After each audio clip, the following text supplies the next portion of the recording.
Okay, welcome to this ride to the rink.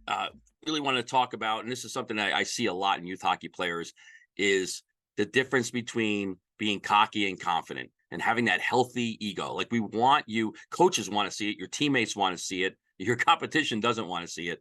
What we want to see is healthy egos. Now, that doesn't mean that you're acting bigger than you are. That doesn't mean that you're taking the role that you're the only good player on the ice. I think what we look for as coaches with healthy egos, and I think what your teammates want to see in a healthy ego, is seeing a person that has the confidence to speak up, has the confidence to try to make plays, has the confidence to support their teammates when you're down, and support your teammates when you're down.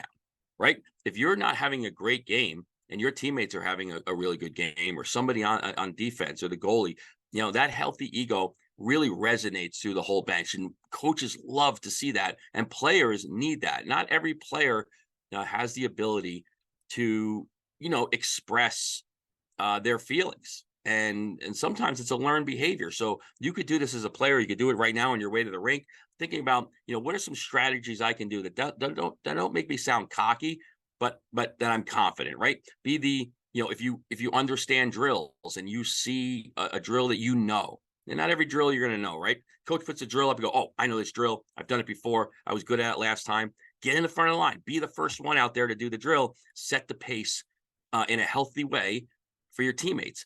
If you have a game getting played and there's a quality of that game that you're really good at. Say you're a defenseman at the 14U level, and you actually are a pretty good body checker, and you're somebody that can handle the physical aspect of the game. The healthy ego, to me, is seeing a player use that. Don't be light on your teammates. Don't be like, oh, just let them go if the puck's near them.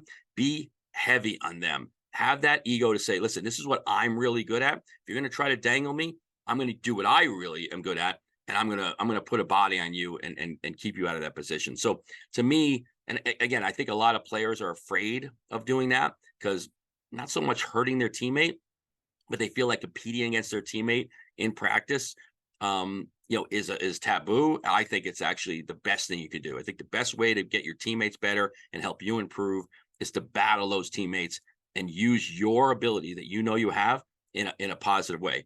I think another good, healthy ego that we look for on the bench, and again, not a rah-rah person, but somebody that's, confident in the place where they want to be on the ice. They want to go on the penalty kill. They want to go out there and execute on the power play, and then be able to show really good body language when those things don't happen. So if a play does not materialize that you thought you'd be really good at, you need to be able to, wash that away, get back on the bench, and then restructure this so that you can come back out again in a confident way. Coaches want to see that. They don't want to see droop shoulders and a player at the back of the line and at the end of the bench.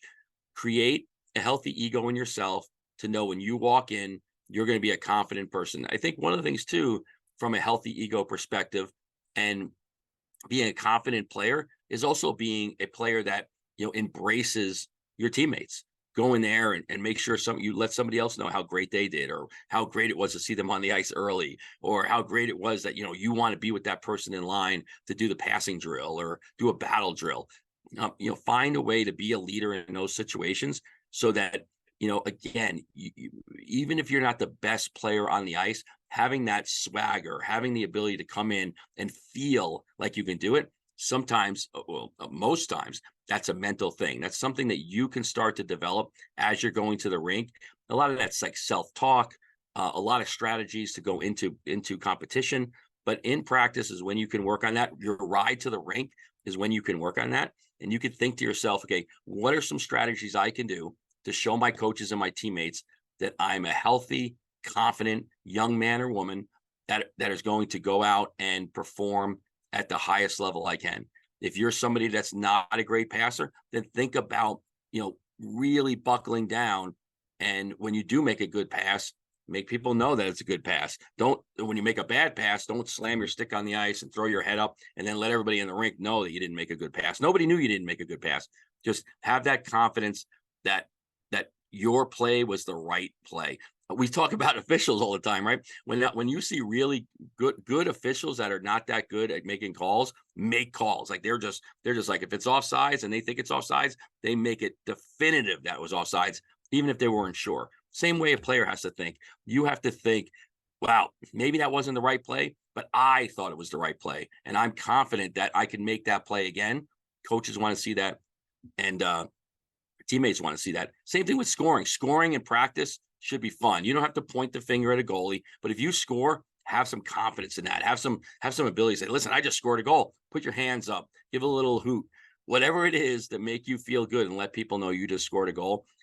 Embrace the fact that you're scoring. That's a good thing. That's a positive thing. Keep doing those kind of things to kind of build your inner self-confidence, and, and your ability to show that you have a confident, you're a confident player, that you're competent, and you do have a healthy, positive ego.